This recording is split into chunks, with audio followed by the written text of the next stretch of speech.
So, Paramount has released a new promotional image for the upcoming Star Trek Starfleet Academy TV series. A new one. Want to see it? No. I'm not surprised. Well, you're going to see it anyway. I'm going to show it to you now in a moment. Remember when people were joking about how this new Star Trek Starfleet Academy series kind of feels like Beverly Hills 90210 or One Tree Hill in space? That's kind of what it feels like from the trailers. Well, I think it's possible that Paramount may have taken that seriously, because here's a promo image for Beverly Hills 90210 from back in the day, and here's a promo image for One Tree Hill from back in the day. Okay? And this is what the latest promo for Starfleet Academy looks like. Oh dear. Oh dear. As a friend of mine was saying, if you take away the text and the Klingon guy, you wouldn't even know this was a Star Trek show. I mean, who was this made for? Who is this show made for? The Starfleet Academy concept was rejected way back in 1991. It was supposed to be a reboot idea with a younger original series cast, but they ended up making the brilliant Star Trek VI, The Undiscovered Country instead. Thank God. Now, there was a Star Trek Starfleet Academy video game made by Interplay in 1997, which was great, incidentally, and it starred William Shatner, George Takei, and Walter Koenig. I played that game to death, but it was just a video game. I don't want to see a teenage-centric Star Trek The College Years type TV show, you know? I don't want to see that. Who wants to see that? Mainly because it's just not going to be aimed at my demographic. Mind you, I don't really think most of modern Star Trek is aimed at someone like me at all. Since as far back as the brainless Kelvin timeline films, what's passed as Star Trek since then, since 2009, just doesn't speak to me. It doesn't look or feel like Star Trek should, in my opinion. And of all the productions since then, including Discovery, and the first 2 seasons of Picard, and Strange New Worlds, this new Star Trek Starfleet Academy show appears to be the least Star Trek of all of them. Well, actually, no. That's not true. This is slightly more Star Trek than Section 31, which was the most un-Star Trek thing ever made in the Star Trek franchise. But, I mean, seriously, who wants to watch cadets learning how to be Starfleet officers while crying about their feelings? Because you just know that's going to happen a lot on this show, right? Probably. I mean, it's going to be about relationships and all that sort of stuff. And to make matters worse, it's set in the Star Trek Discovery era, with Discovery characters occasionally showing up from time to time. So it's yet another spin-off of the worst show to bear the name Star Trek ever. Now, if you look at Star Trek Strange New Worlds, the show is being written by writers who are influenced, I think, by Buffy the Vampire Slayer. I mean, there's been a musical episode which was inspired by Buffy's musical Once More with Feeling. And next season, there's going to be a puppet episode, likely inspired by the Angel episode where Angel gets turned into a puppet. And I think once again, this Starfleet Academy show looks like the writers might be taking their cues from something like Buffy, because it's a show set in a college/high school type genre, right? And those kinds of series have a certain formula and format and a certain type of storytelling structure, whether they're in high school or in college.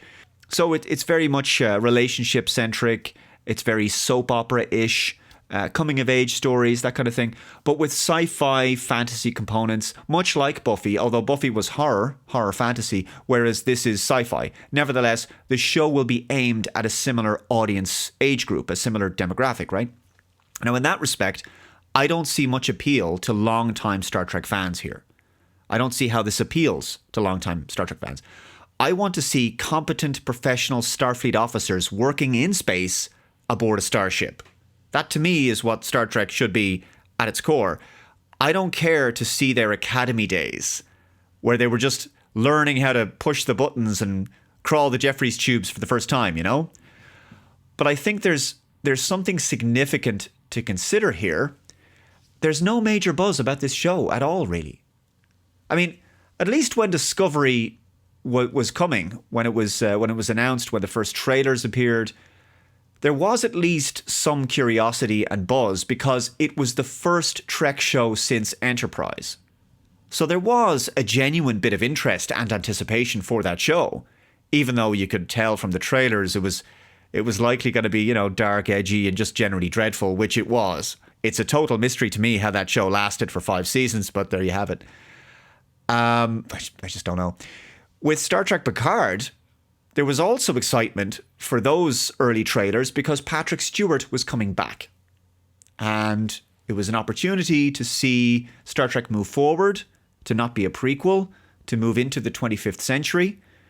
Of course, the show ended up being awful, except for season 3. But season 1 very quickly revealed itself after an episode or two as being, just very, very bad sci-fi. And likewise, there was some fan interest for Strange New Worlds, because Anson Mount was quite liked on Discovery Season 2 as the character of Captain Pike.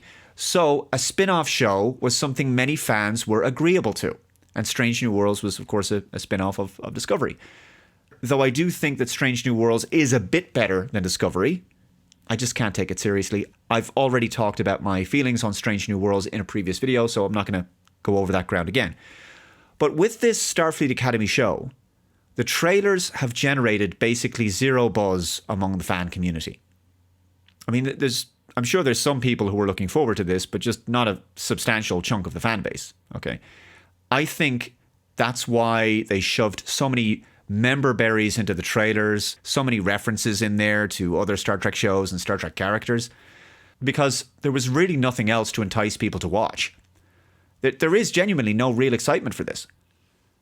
I think this might be the first Star Trek series where a big chunk of the fan base doesn't even know it exists. Or if they see the trailer, they might think it's a TV movie or something. They might not realize that it's a TV series. Because, word of mouth for this show is pretty marginal, it would have to be said.